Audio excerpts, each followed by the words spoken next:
पाकिस्तानच्या सार्वत्रिक निवडणुकांमध्ये जनतेचा इम्रान खान यांना कौल असलेला दिसतोय।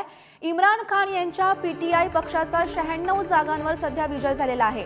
तर 96 जागांवरील विजयाने सध्या पीटीआय आता देशातील सर्वात मोठा पक्ष ठरलेला आहे आणि माजी पंतप्रधान नवाज शरीफ यांचाही विजयाचा सध्या दावा समोर येतोय।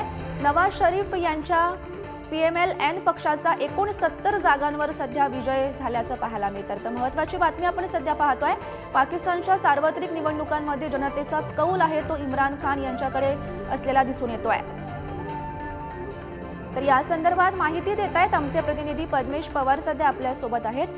पद्मेश, महत्त्वाची बातमी आपण सध्या पाहतोय, पाकिस्तानच्या सार्वत्रिक निवडणुकांमध्ये जनतेचा कौल आहे तो इम्रान खान यांना असलेला दिसतोय।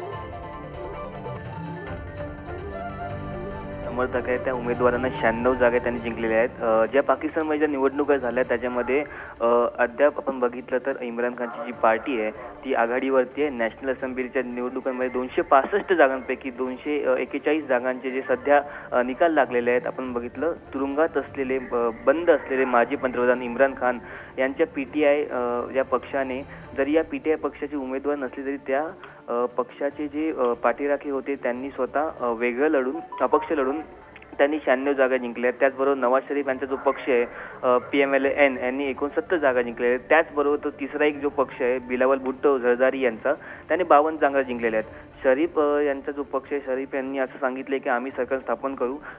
नॅशनल असेंब्लीचे त्रिशंकू निकाल पाहता माजी पंतप्रधान जे नवाज शरीफ आहे त्यांनी आघाडी सरकार स्थापन करण्याचा दावा केलेला आहे। त्यांनी काल त्यांच्या भाषणामध्ये पाकिस्तान आपण पुढे नेऊ असं पाकिस्तान डेव्हलप पाकिस्तान बनवू असं त्यांनी काल नारा दिला होता।